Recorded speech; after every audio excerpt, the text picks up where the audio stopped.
A paz do Senhor, missionária Deus Irene Oliveira.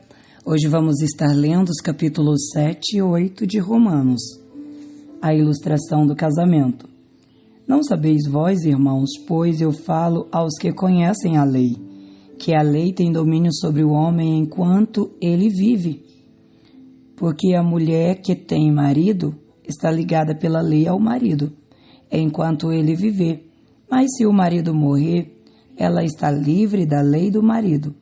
Então, assim, enquanto seu marido viver, se ela se casar com um outro, será chamada adúltera.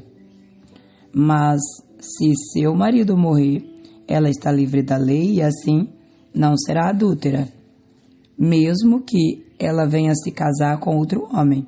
Porque, meus irmãos, também vos tornastes mortos para a lei, pelo corpo de Cristo, para que chegasseis a ser de outro do que foi ressuscitado dentre os mortos, a fim de que desseis frutos para Deus?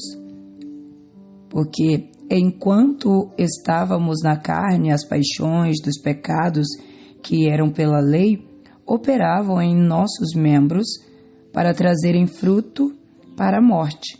Mas agora temos sido libertos da lei, tendo morrido para aquilo em que estávamos retidos, para que sirvamos em novidade de espírito e não na velhice da lei, a luta contra o pecado. O que diremos então? A lei é pecado? De forma alguma. Porém, eu não conheci o pecado senão pela lei, porque eu não conheceria o desejo se a lei não dissesse, tu não cobiçarás. Mas o pecado, tomando ocasião pelo mandamento, operou em mim todo tipo de concupiscência, porque sem a lei o pecado está morto. Outrora eu estava vivo sem lei, mas quando o mandamento veio, o pecado reviveu e eu morri. E o mandamento que era ordenado para a vida, eu achei que era para a morte.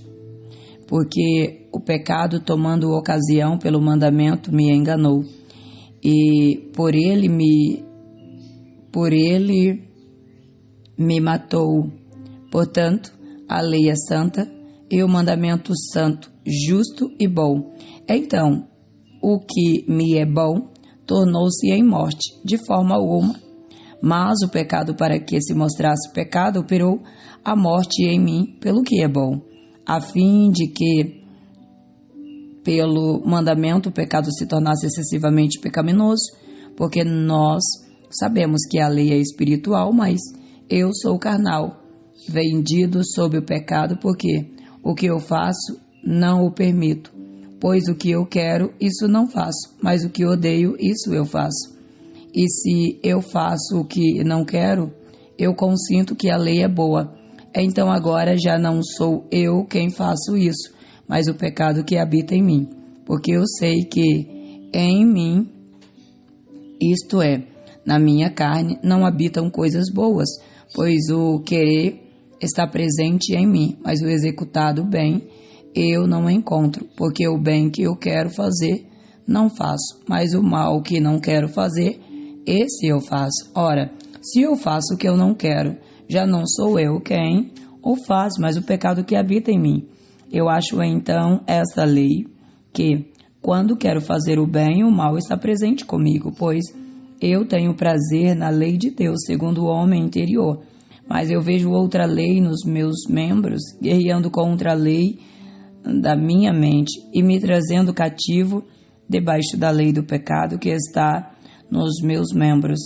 Ó miserável homem que sou, quem me livrará do corpo dessa morte?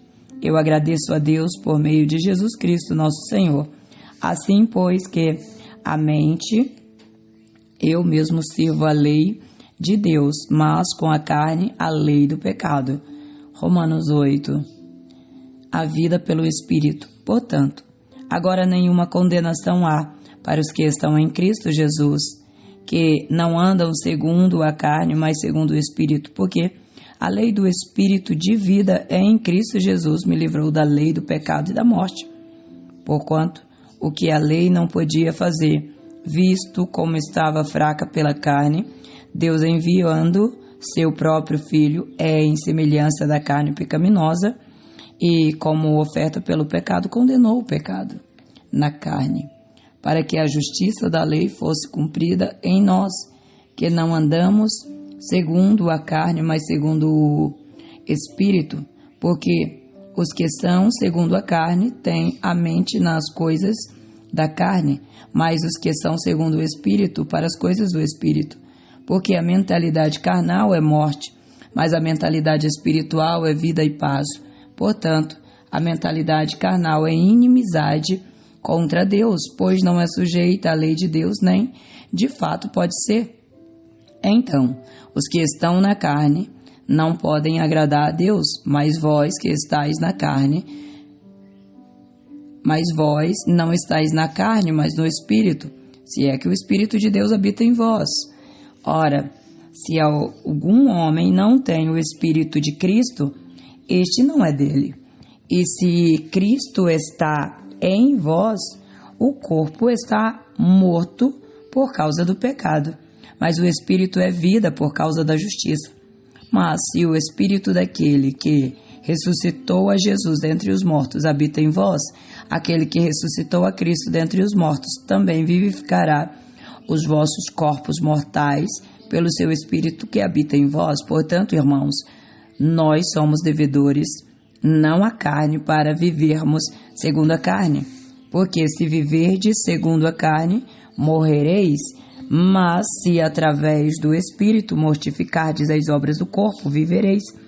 Porque todos os que são guiados pelo Espírito de Deus, esses são filhos de Deus. Porque não recebestes um espírito de servidão para novamente temerdes, mas recebestes o espírito de adoção pelo qual clamamos Abba, Pai.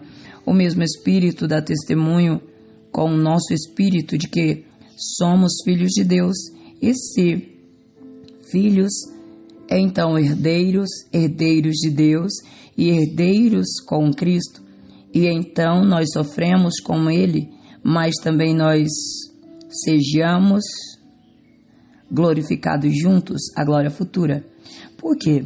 Eu considero que os sofrimentos desse tempo presente não são dignos de serem comparados com a glória que há de ser revelada em nós, porque a ardente expectativa da criatura espera pela manifestação dos filhos de Deus, porque a criatura ficou sujeita à vaidade, não voluntariamente, mas por causa do que a sujeitou, em esperança, porque a própria criatura também será libertada da servidão, da corrupção, para a gloriosa liberdade dos filhos de Deus.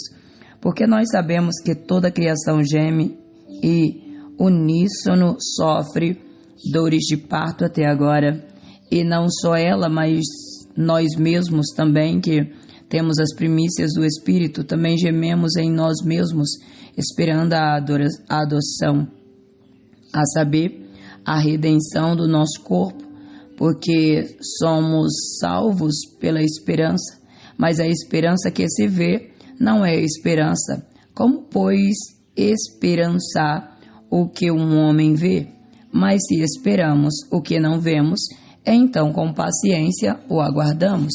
Semelhantemente, o Espírito também nos ajuda em nossas fraquezas, porque não sabemos o que devemos orar como o que convém, mas o próprio Espírito intercede por nós com gemidos que não podem ser proferidos, e aquele que examina os corações sabe qual é a intenção do Espírito, porque ele faz intercessão pelos santos segundo a vontade de Deus, e sabemos que todas as coisas trabalham juntamente para o bem daqueles que amam a Deus, daqueles que estão chamados de acordo com o propósito. Para quem ele conheceu antes, ele também os predestinou para serem conformes à imagem de seu Filho, para que ele pudesse ser o primogênito dentre muitos irmãos. Além disso, aos que ele predestinou, a esses também os chamou, e aos que ele chamou, a esses também justificou, e aos que justificou, a esses também glorificou. O amor de Deus. O que diremos então a essas coisas? Se Deus é por nós, quem pode ser contra nós? Aquele que não poupou seu próprio filho, mas o entregou por todos nós, como não nos dará gratuitamente também com ele todas as coisas? Quem acusará alguma coisa aos escolhidos de Deus? É Deus quem os justifica. Quem é o que condenará? É Cristo quem morreu, sim, que foi ressuscitado, o qual está à direita de Deus e também intercede por nós. Quem nos separará do amor de Cristo? Será a tribulação ou a angústia, ou a perseguição ou a fome, ou a nudez, ou o perigo, ou a espada? Como está escrito, por causa de ti somos mortos todo dia, somos considerados como ovelhas para o matadouro, mas em todas essas coisas somos mais do que vitoriosos, através daquele que nos amou. Porque eu estou convencido de que nem a morte, nem a vida, nem os anjos, nem os principados, nem as potestades, nem as coisas do presente, nem as coisas do porvir, nem a altura, nem a profundidade, nem alguma outra criatura será capaz de nos separar do amor de Deus que está em Jesus Cristo, nosso Senhor. Amém? Que Deus te abençoe. Um forte abraço da missionária Deus, Irene Oliveira.